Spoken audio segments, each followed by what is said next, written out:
Hello, everyone. Welcome to On the Air Sickled. My name is OD. I'm the host and the executive director for On the Air Sickled. I'm so excited. This is the relaunch, and do we have a show for you? We have the one and only Dr. Simone Uwan, who's going to be joining us. She is not only a Sickle Cell Warrior, but she's an author, and she's the founder of Sickle Cell Medical Advocacy. I'm so excited to bring her on. Before I do that, I do want to say that On the Air Sickled, I want to give honor to our sponsor, which is Sickle Cell Medical Advocacy. On the Air Sickled is brought to you by Sickle Cell Medical Advocacy. Sickle Cell Medical Advocacy navigates transformative healthcare for sickle cell patients following national guidelines for urgent medical intervention, promoting faster healing and shorter hospitalizations. Their vision is to optimize medical management, disease, decreasing the incidence to end organ damage and increasing the quality of life and lifespan in sickle cell patients. I'm so excited to be sponsored by Sickle Cell Medical Advocacy. And the founder is here, Dr. Simone Uwan. Let's bring her in. Hi, Dr. Simone. How are you? Hi, I am so excited to be here. I'm looking forward to the show. And you always make me sound real good. So thank you very much. That's because you are good, Dr. Simone. And I just want to say, I intentionally got some of your merchandise. So as I said, she is an author. She wrote this book here. It is called A Doctor in a Patient's Body.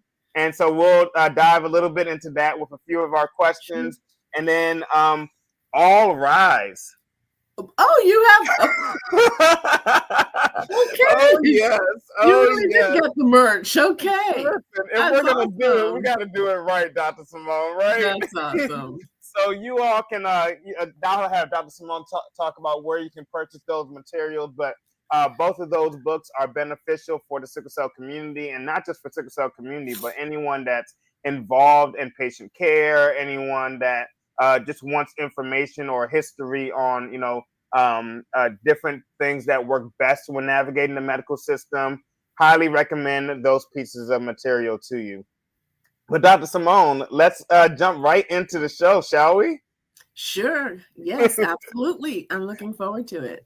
All right. So this is your first podcast official show.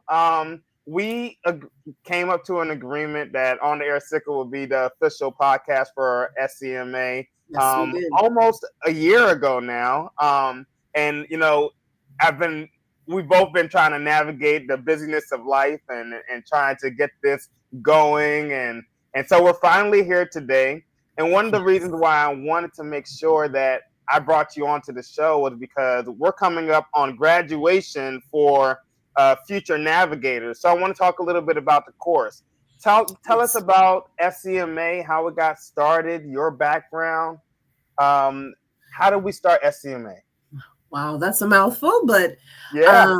So SCMA, golly, was a journey that started essentially years before it actually started. So in 2018, for years, I had felt led to write a book about my life.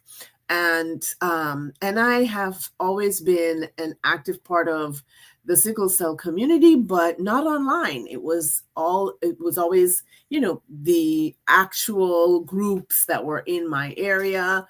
And actually, I shouldn't say not online. At the time, we had something called Yahoo Groups. It was the very first sickle cell online support group, and it was through Yahoo. It was literally just emailing each other back and forth. And this was long before the days of Facebook. I am so dating myself, but anyway. So I'm about to write this book in 2018, and one of the women from my Yahoo group says, there are actually online groups now on Facebook, right? This is 2018. So can you tell I'm so not tech savvy? I don't know this. I just know Facebook is a place where I go and connect with friends from time to time. That's it. I was, a busy person. So that's about all Facebook got out of me at the time. And so she's like, yeah, there are actually social groups on Facebook for sickle cell disease. And so I had been looking for more social groups that I could be a part of. My health had declined. I had stopped practicing at that point, and had been looking for something that I could do that would not be physically taxing. So I go out there and I throw these, the advertisement for the books that are coming, and the book launches, and it was such a warm welcome from the sickle cell community. I mean, people were just reaching out to me and going, where have you been? And then I started getting, you're kind of selfish. I can't believe we have a doctor who's a patient that we don't know about when there's all this work to be done. And all I could say is, I'm sorry. I guess there's seasons for things. And so they invite me to, a conference, a sickle cell conference. So I go to my first ever sickle cell conference, and I start seeing the need, right? I start seeing the needs, and then I'm now in all of these online social groups for sickle cell, and I start seeing more need, and I start hearing things. I start hearing people talking about their experiences in the emergency room. They start telling about being turned away and escorted by security, off of the premises of hospitals, and that there were security that came, to their bed while they were hospitalized, and demanding that they get packed up, helping them pack up their stuff and kicking them out the hospital. And I was heartbroken. I couldn't believe that this was happening, except that because these were closed groups, people were taking videos of what was happening to them and showing it to us. They felt safe enough, right? Because these were private groups, and and they were closed. They felt safe enough to show us what was happening. And I was mortified, and I thought, oh my gosh, like, we have to do something. So I started just calling people on Messenger. Like, people would say they're in the hospital and, they're getting bad treatment, and I wouldn't know them from Adam, but I would call them up on Messenger and say, hey, I'm a medical doctor with sickle cell disease, and what's going on? And I'd get some information, and I'd say, okay, there's some things we could change about that, but I'm not yet your doctor, but do you want me to be? And they'd say, well, yeah. I said, okay, so then tell me you want me to say, Dr. Simone, I want you to be my doctor. And they would say it, and I'd say, okay, good. Then I'm your doctor. Now go call your nurse. and we would get the doctor, and I would say, I am a part of, his care team, and I'm hearing this, what's the deal? And things would suddenly change. And what I realized is that a lot of times, because we are going alone, because we don't have an advocate, and because it is a rare disease that is poorly understood, and many people don't invest the time to understand it, people are getting just horrible care, and it's affecting their lifespan. It's causing end organ damage. It's causing people to have not just a lesser quality of life, but to have less life, right? And so I'm laying there scratching my head going, this can't continue. This is not sustainable, me by myself. There's something that's got to be done. Fast forward, and I have a friend with sickle cell disease. We go to church together. Her children love my husband, and we've hung out many times together. And one day her husband calls me and he says, I think she's having a stroke while she's waiting in the emergency room because they're just taking forever to see her. And now she can't feel the side of her face, and she's like drifting in and out of consciousness. And they just kicked me out of the ER because I started screaming because I felt like I was losing my wife. And so I hop on the phone, and 2-3, we figure out what's going on. And I was like, no, she's not dying today. Not on my watch. She's probably septic. We need to get her to be seen. And before you know it, all of a sudden she's being seen. She's up in the ICU. She's in bad condition. People are wanting to send her home the next day on antibiotics. No, that's not working. That's not good for me. Oh, why? Because of her insurance. She needs a surgery, but her insurance doesn't cover. I'm like, look, you put her in this situation in the first place by waiting so long. So now you're going to go find your friends and ask them to do you a favor and have a surgery, because we're not giving, and this was close to Christmas. I'm like, we're not giving 2 little girls, an 8-year-old and a 10-year-old, a motherless house for Christmas. That is not happening. So long story short, she gets the surgery. And when she's in the surgery, the surgeon calls and says, oh my gosh, I'm so glad we went in there. Her whole uterus looked like it was shot up. And it was completely ruptured in so many pieces, and there was pus everywhere. And I thought to myself, it's amazing how that woman, who is thriving today, by the way, I'm happy to say, could have become a statistic just as easily, and all because there wasn't somebody to pick up the phone for the other person. They're not here because there's someone who couldn't pick up the phone and say big brother or big sister is watching, right? And so I thought, I got to do something. So that was December of 2020. It didn't help that COVID was happening. And so I sat down and I wrote out a course that I was going to teach people everything I knew about advocating for sickle cell disease. And then I was going to teach it to somebody. I was going to teach it to just volunteers, motivated members of the community.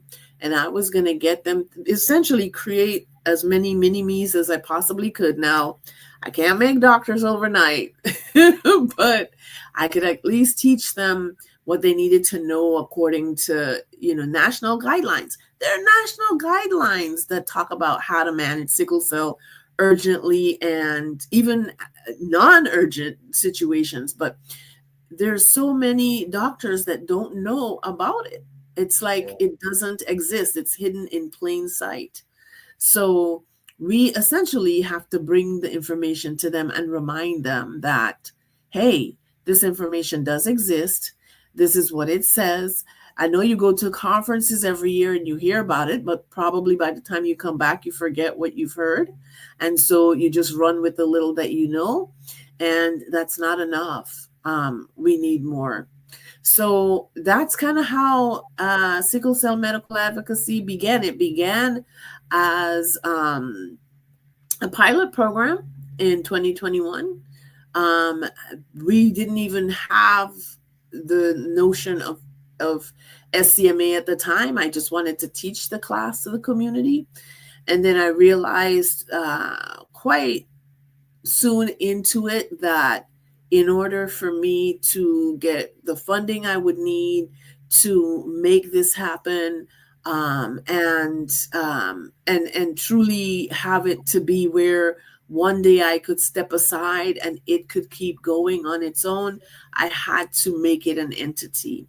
And so in August of 21, we applied, and by January of 22, we were officially, and IRS tax exempt, 501c3 organization. And then by March, we were up and running with the first official class. We did 2 beta tests, 2 pilot classes in 2021 that went really well. And then we did our first official class under SCMA in March of 2022, and our inaugural class graduated in June of 2022. And the rest is history. I mean, we had some of the most amazing people come together, and I need to give props to our board. We have an 11-person board. Our board is huge, but I couldn't find people more fired up. It's like people want to be here, and they either hear about sickle cell medical advocacy because they know me and because of my passion, and they're like, wow, this is happening. I want to help. Like, I got white women for sickle cell on my board. Let me tell you, I got everybody. I got Black, white, everybody in between. And people are excited to be on the board. I have a fierce Latino woman who is an emergency room nurse, and she is the secretary of the board, and she keeps everything tight and organized for us.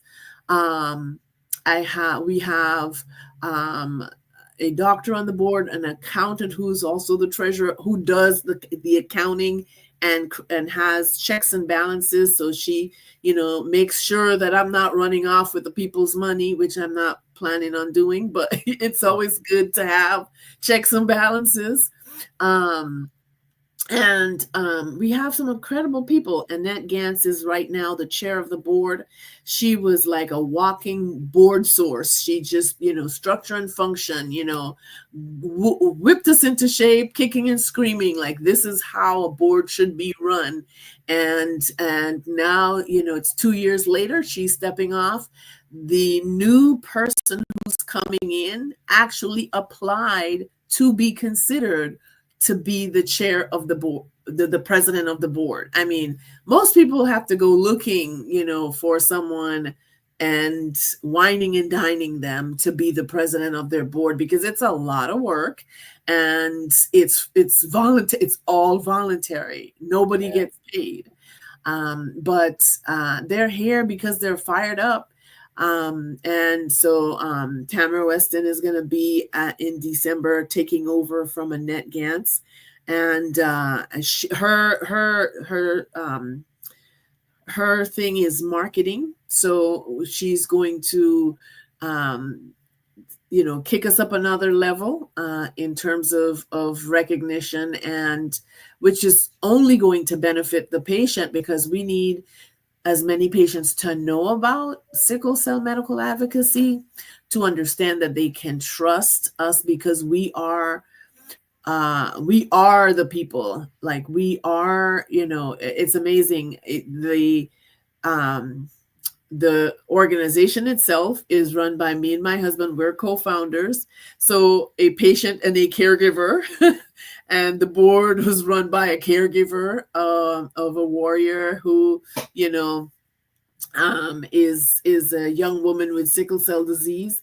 And everyone in the board is invested. There's a patient on the board, there's a caregiver on the board. We always, we actually created our bylaws so that there's always a patient on the board. And we want that the board is always understanding what we're doing, what the mission is. So we bring in, like every other board that we meet, we bring in real live experience. So what Sickle Cell Medical Advocacy does is we train these people, right? So we train just motivated members of the community. Anybody that wants to be trained can come. And by the way, I have some places, if you live in, because we have some places that we don't have people that are advocates yet.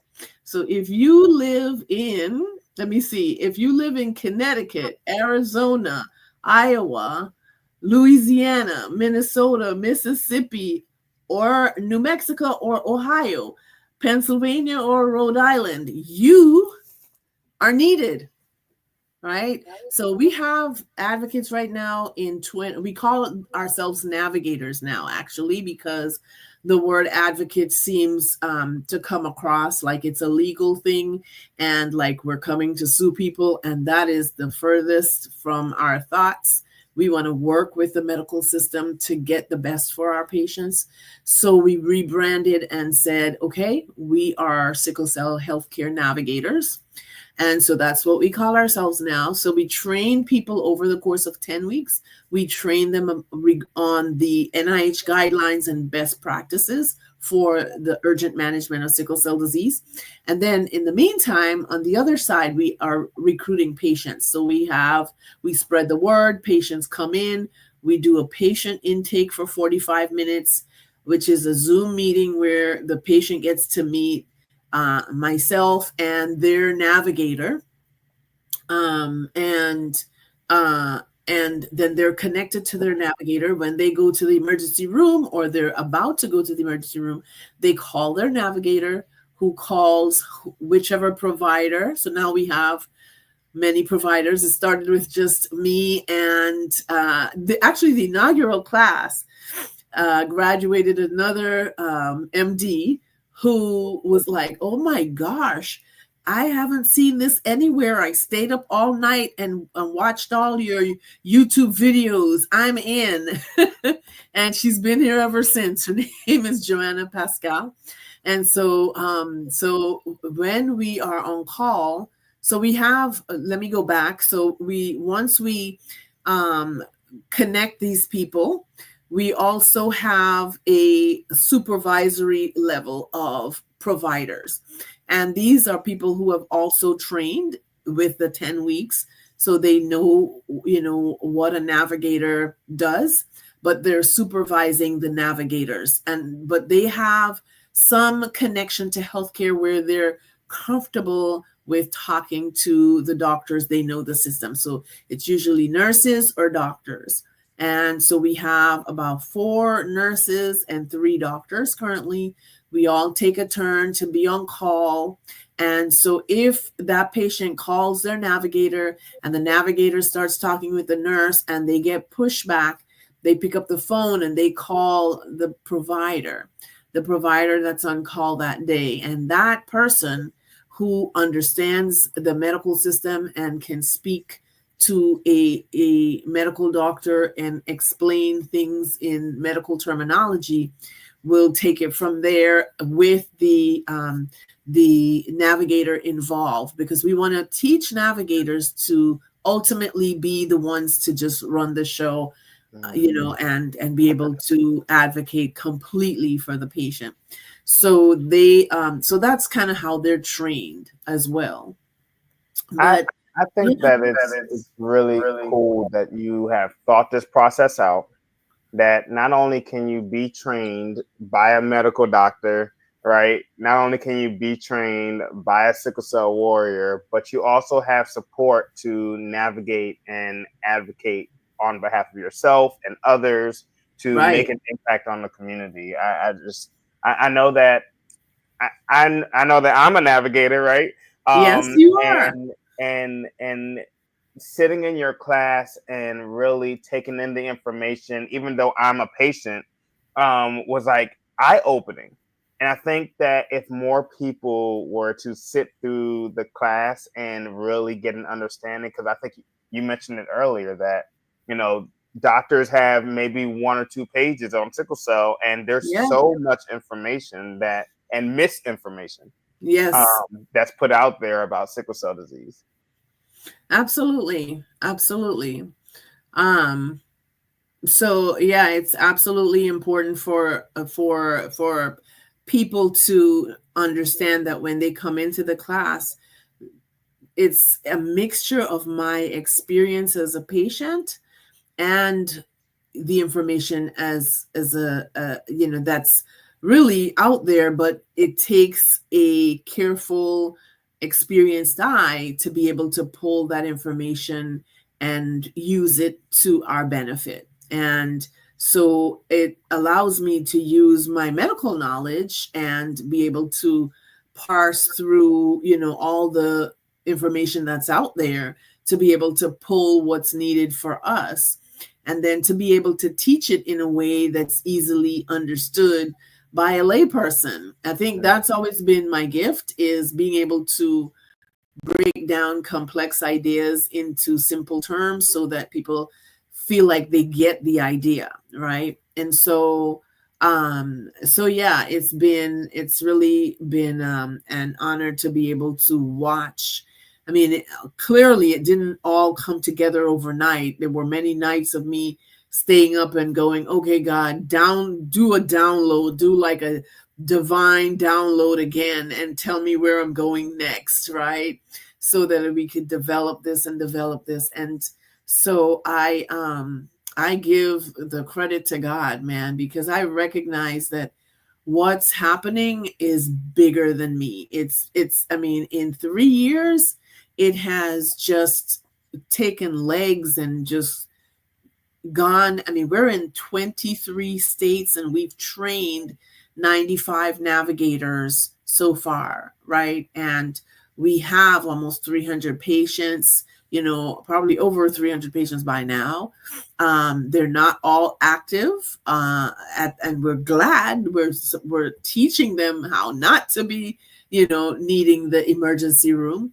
But we're very we're very grateful for being able to change lives. I mean, it's, and to keep people safe. I mean, you shouldn't go into the hospital and be scared that you're not going to come out. And a lot of people in our community feel like, oh my gosh, these doctors don't know what they're doing and I could die. And we get to alleviate just a little bit of that. And it's pretty special.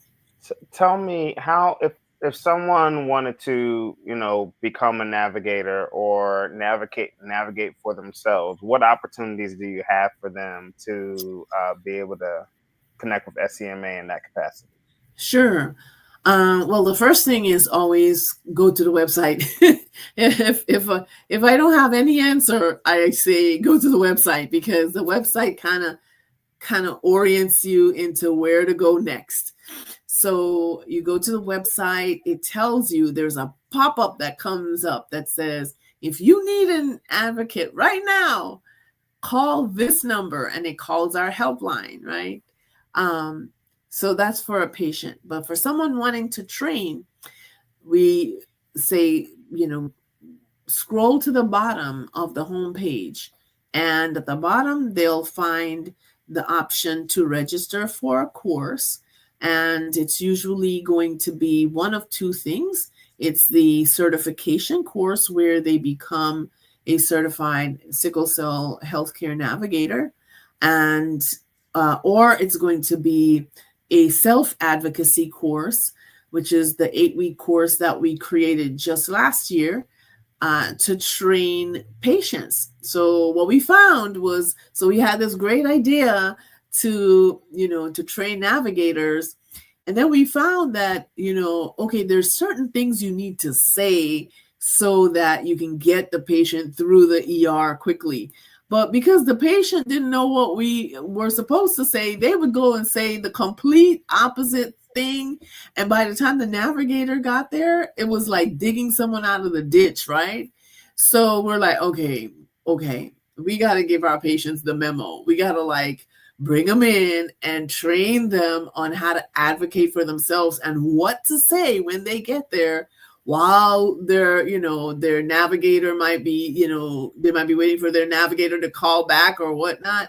We need to tell them what to say so that they don't mess up the plan, right? Yeah. And so we teach them some self-advocacy tools over the course of 8 weeks, Some things actually overlap with what we teach in the certification class, and some things are pretty much specific to being a patient. And so it's only patients that will take that course. But it's they're both exciting. You know, that the self-advocacy course ends with a certificate of completion, but it's not a certification. The navigator course is more involved. There's weekly quizzes, there's a midterm, there's a final, there's a pre-course exam. So there's a lot going on there, and also a third of the course is class participation. So people have to show up with their cameras on. People are so accustomed to just turning on the logging into Zoom and then just shutting their cameras down and just coasting. No. This is active participation, and it counts towards the grade. So all of those things allow for us, and then right after that, we also HIPAA certify our navigators. So they take a small course right after our course and become HIPAA certified as well. And then after that, there is a 1 year obligation that they meet with us monthly for about an hour and a half. And we go over how it's going with them being a navigator. And if there are any upsets that's happened with their patients, we have other navigators share how it's gone. And then we share what's needed, what's going on with SCMA, and what the need of the hour might be. One of the things we ask them is, besides being a navigator, what are your strengths? Because this is a movement. So we need everybody, all hands on deck. And so that's why we have people like you who, is a podcaster that said, okay, I will be the official, can we do this? Can we be the official face of SCMA, right?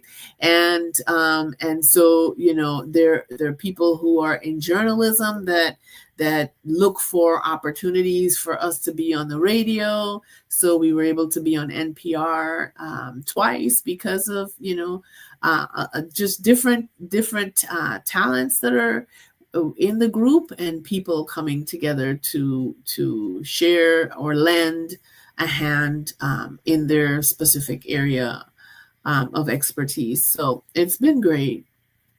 I want to ask you, so, this, first of all, this is exciting for me, not just because it's Dr. Simone, but because, like, my vision for On the Air Sickle is this, right? Is getting the professional on the show, and getting the patient on the show, and really sharing the good, the bad, the ugly in the name of advocacy, right? And awareness. And so, getting into that kind of saying that I operate in, tell me a little bit about, those hardships that came with SCMA, whether it's, a close, an opportunity that may have fallen through, or a navigator that, is no longer with us. Like, talk to us about how you overcome those hardships, as well as dealing with your own health. Right. Okay. So in our community, there's always loss. And that's the reality of our community, which is why I'm so adamant about making sure that sickle cell is respected. I was talking to somebody and they said, I have been in this sickle cell space for 40 years and no one has ever explained to me sickle cell and the urgency of sickle cell the way you just did, and comparing it to a heart attack. And I see, once you explain it, I see how it is like a heart attack, and how, someone should be seen and evaluated with that urgency, right? We had, I got a call one day from a friend who was on the board of directors at the time. And I feel like he's still on the board of directors because our board is a working board. Everybody does something, and he's still doing something and still contributing financially to the board. It's like he never left. But he called me one day, and it was a sad day. And he said, we lost my sister, and his sister had just registered with us about a year prior to be a patient. And but I think that she thought of us like when she traveled, right? Like when she's at another hospital that doesn't know her, not when she's at her own hospital that knows her, because she felt like, they had a system, and it was, she was more plugged in there. So that particular day, she didn't call us. But what happened was she went into the ER, and they told her, your labs look normal, and we don't see anything, so you should go home. And I hate when I hear that, because there really are no labs that can tell you whether somebody's in a crisis or not. And so even the guidelines say treat the patient according to their symptoms. But for some reason, as doctors, we feel like we need to have a measurement or something, solid. And so treating, according to symptom is often just not what's happening. So this young woman who had just graduated with her master's went home, went to sleep, and died. That was hard. That tore me up, because not only did it feel more personal because I know her brother, and I felt like, oh my gosh, like, where was SCMA, in this? And it was only later that I realized, oh, she didn't call us because she was, at her home hospital, and she thought that she was safe there. But when there's a loss like that, it takes the breath from everyone, and it feels like we all need a break, and there's like a silence for like a week, where everybody just kind of steps. I mean, we're doing our work, but in a quiet space, and we're mourning in our own way, because we haven't really, it hasn't been respected yet that this is a grave loss, and this is a big deal that something like this, would happen, or, could happen. And so we end up having to just take our own pieces and put them back together the best way we know how. And so that was hard. I think of another story with a young woman that I never got the opportunity to meet. Her mother-in-law called one of the navigators at 2 a.m. and this lends to the fact that we should be 24 hours, but we just don't have the resources to do so. And so she called at 2 a.m. We stop, usually by 9, and then we're up. And so if anybody's up, up to midnight, we'll help. But then after that, it's pretty much, okay, we stop until the next morning. And this woman called and said, my daughter-in-law with sickle cell in New Mexico has been in the hospital, in the ER for 17 hours with the sickle cell crisis. At the time, I think it was like 12 hours, but it ended up being 17 hours total. And that navigator was, she had just graduated. She stayed up all night trying to talk to the nurse, trying to talk to the doctor without any backup. And she couldn't make them understand, the urgency of it all. And so she got admitted. She barely made it out. She went home and she died about a week or two later.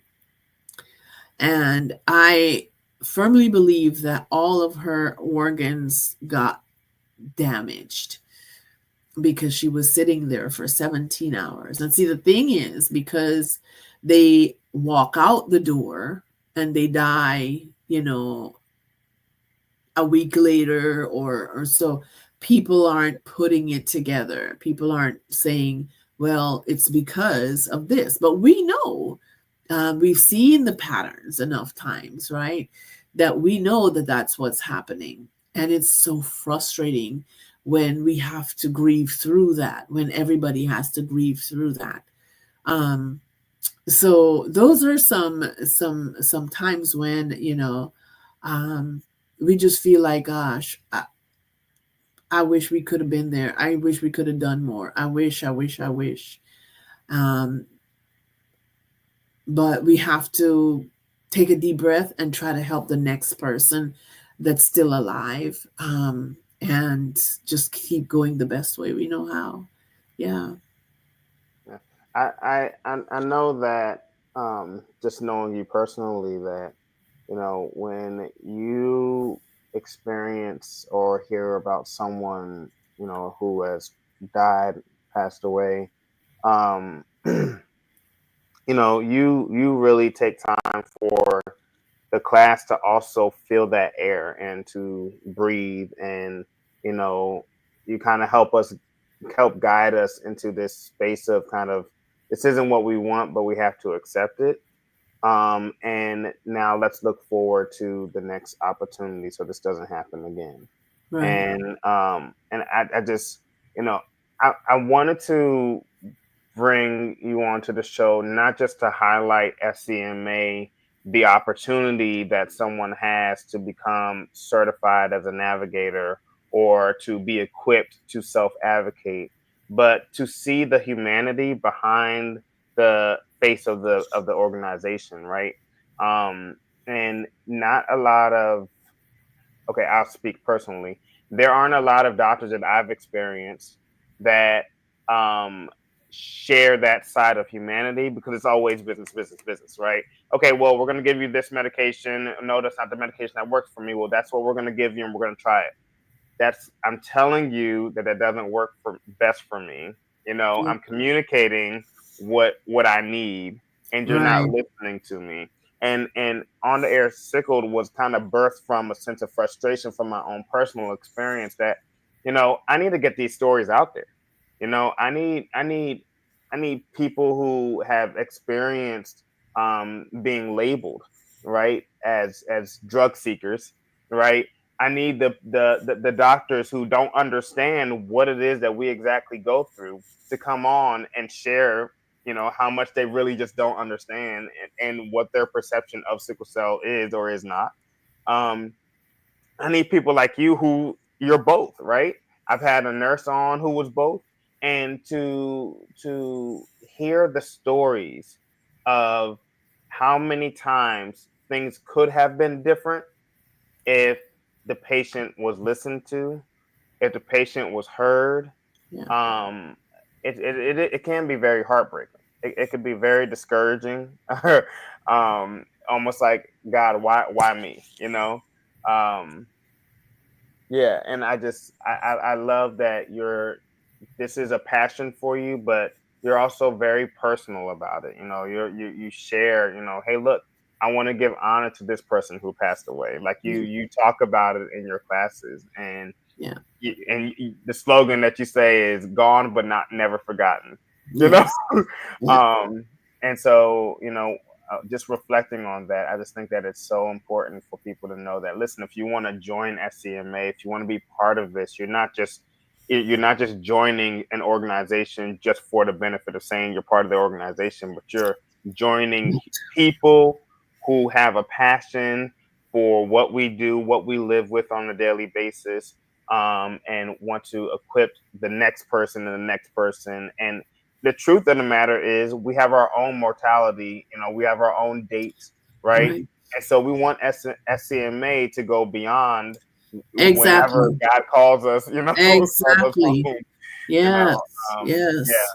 Yeah. So definitely building Yes. an empire of sorts in this organizational structure. This is really great. Yeah, it's also it's creating a like a legacy, right? Yeah. So we know that the need, is bigger than one person, and so Yes.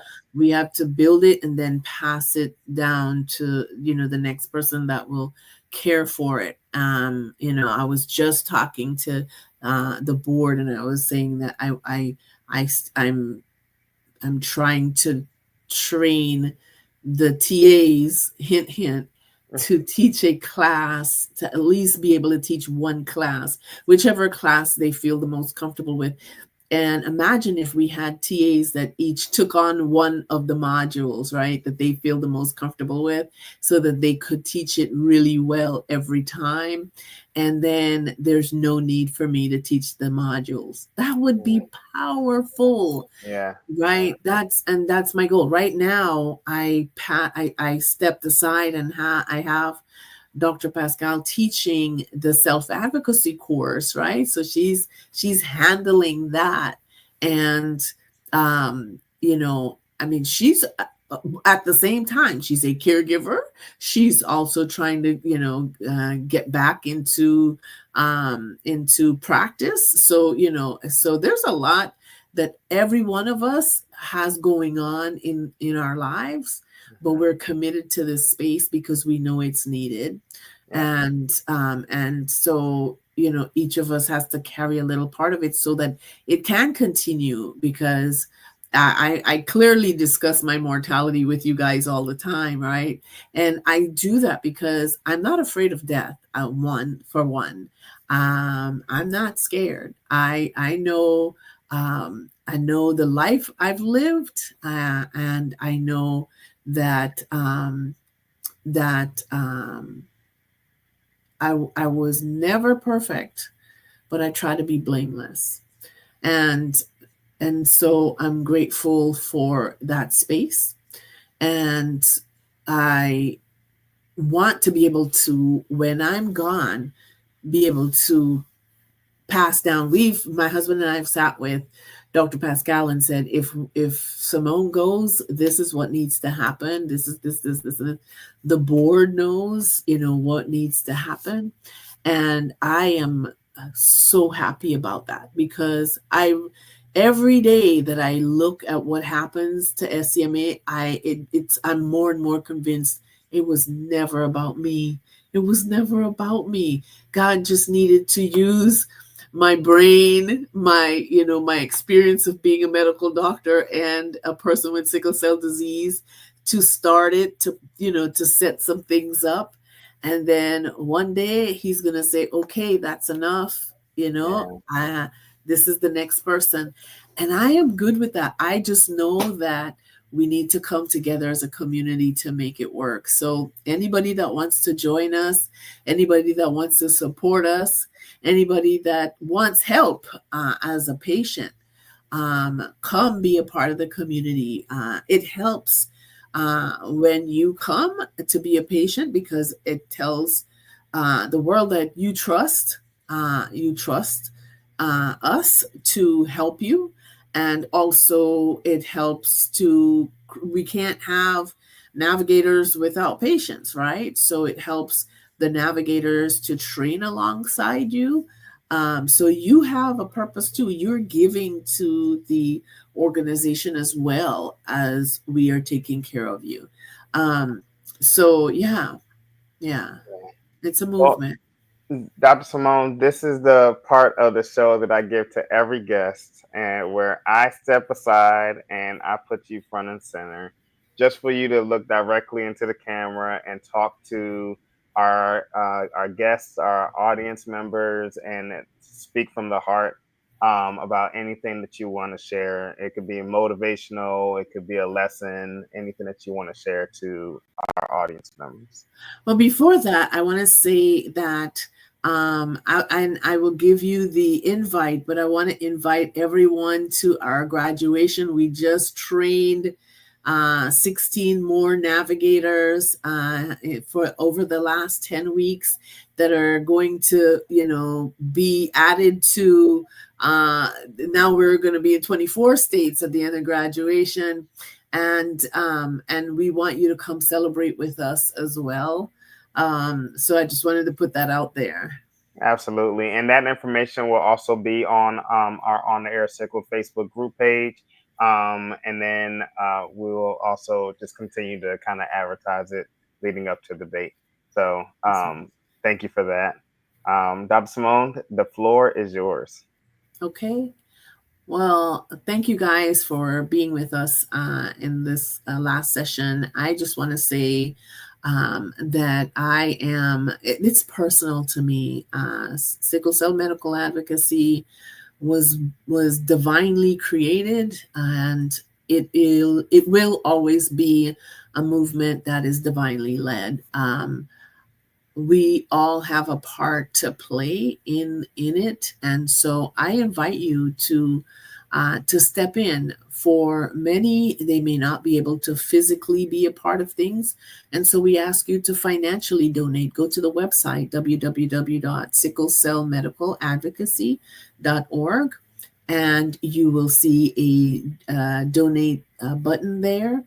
If you are wanting to train with us, just pan down and register for one of the classes, whether you're a patient or you want to be a navigator to help patients. But it takes a village for something like this. If I've learned anything over the 3 years, I need all the help I can get. And so we implore you not to just walk away, but to make a decision in this space of momentum. Make a decision to help, to be a part of the solution. And thanks for listening. Ladies and gentlemen, I just want to thank you for tuning in. You have been listening to the On the Air Sickle podcast with our special guest, Dr. Simone Uwan. She is a Sickle Cell Warrior, an author, and co-founder of SCMA, Sickle Cell Medical Advocacy. Again, if you would like to experience the wonderfulness of SCMA, we do invite you to join the graduation ceremony coming up soon. Go to On the Air Sickle, www.ontheairsickle.com. We'll put the information there, as well as our Facebook group page. You just simply need to ask for access to be part of the group, answer a few questions, and you will be part of a community of members who want to get involved to share their story. Also, if you want to be on the show, you can go to the website and click the Share My Story link. Our team members are waiting to hear from you. We will connect with you, and we will schedule a time for you to be our next guest live on the air. Ladies and gentlemen, again, Dr. Simone Uwan, thank you so much for joining us. And until next time, because there will be a next time. There will be. Ladies and gentlemen, thank you. I just want to give a quick shout out again to SCMA, who sponsored this episode today. SCMA, you can go to their website, www.sicklecellmedicaladvocacy.org.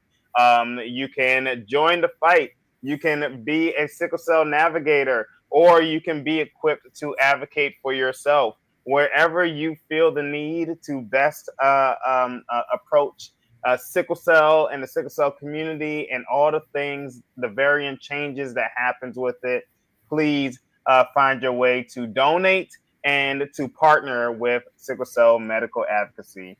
Until next time, stay strong.